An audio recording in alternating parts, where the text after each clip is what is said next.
Now to the latest from Ukraine. NBC News has learned the Biden administration is preparing to announce another substantial military aid package this week. According to 3 U.S. officials, the package is expected to be similar in size to the $800 million one the White House announced just last week.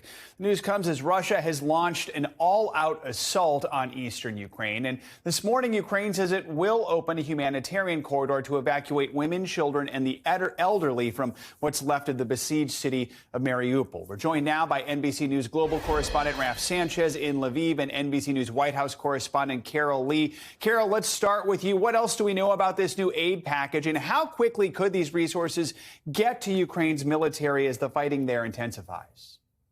Well, what's remarkable about this package, Joe, is just how soon it's coming on the heels of another really large package that the White House announced last week. And that really underscores the urgency that both the Ukrainians have to get more military assistance and the U.S. has to give it to them. So this is expected to be around $800 million, could be more. These things are very much still in flux. We're told the president has not signed off on this. But one of the things that it will include is tens of thousands of artillery rounds. And that, again, underscores how quickly the Ukrainians are burning through some of this ammunition. Matt Miller, an advisor to the National Security Council, talked about this on MSNBC. Take a listen. Of course, we are always preparing the next package of security assistance to get into Ukraine, because it is true that they are going through these stocks quickly. We've supplied them with 50 million rounds of ammunition, 40,000 artillery shells, just announced last week, as you said, and we've already seen the deliveries from that package announced last week flow into the country. Now, one of the things that you repeatedly hear from administration officials is that they understand the Ukrainians are never going to stop asking for more. And what they're trying to do is assess what the priorities are, what exactly they need right now, how quickly they can get it to them, and also how to train Ukrainian forces on some of this new equipment, because they just don't know how to use it. So their goal is to get them things that they need, that are their top priorities, and that they can learn very quickly how to use, Joe. So, Russia made it official. Their foreign minister announced the official beginning of the new phase of the war, targeting regions that make up the Donbass in eastern Ukraine. So what is the latest on the fighting that's happening there, and what makes this battleground in the east different for the Russians?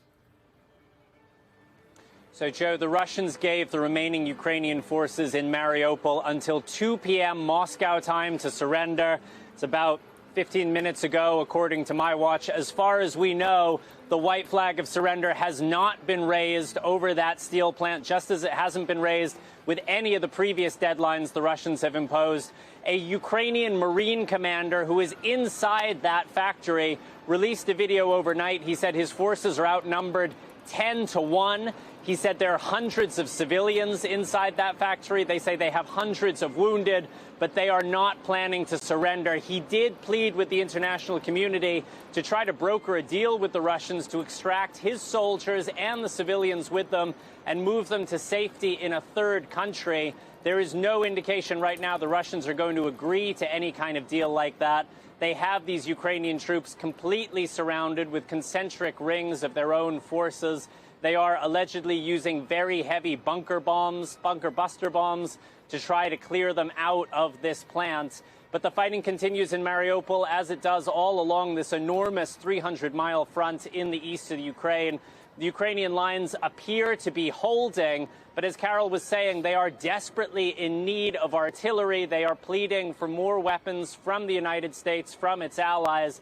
And as fast as things are moving, it is not clear whether they will be able to reach the battlefield in time to make a difference. Now, as you said, there was a little bit of good news out of Mariupol. The Ukrainian government says it has secured an agreement for a humanitarian corridor to get some women and children out of the city. We'll see if that agreement holds. Jeff? So in addition to weapons, Carol, the White House is considering additional sanctions against Russia. How many more options does the administration have when it comes to sanctions? We know they haven't deterred Putin, but what's really the goal here?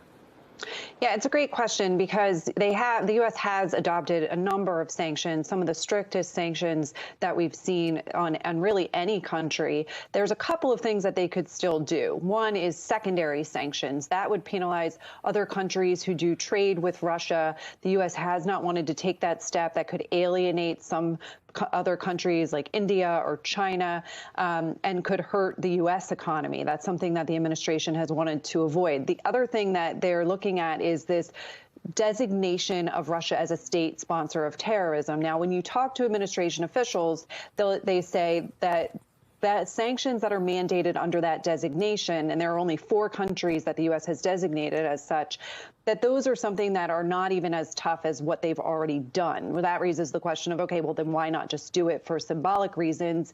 And there is an acknowledgement that this is something that might come to pass, but the U.S. really can't hurt Russia as much as they would like to without buy-in from the Europeans. They have all the leverage. This is something that the president talked about with European allies yesterday on a secure video call, and it's something that they're going to continue to try to get their allies on board with. And Raf, the UN says more than 5 million Ukrainians have fled their home country. The train system has been vital, getting them out, bringing humanitarian aid in. I know you spoke with the CEO of the Ukrainian National Railway. Quickly, what did they tell you?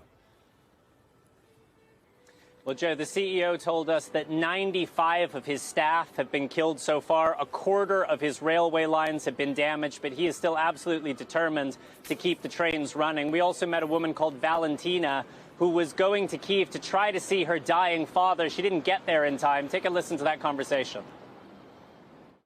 So you were trying to get to your dying father in the middle of a war. Yeah. How important was the train for you? They are heroes.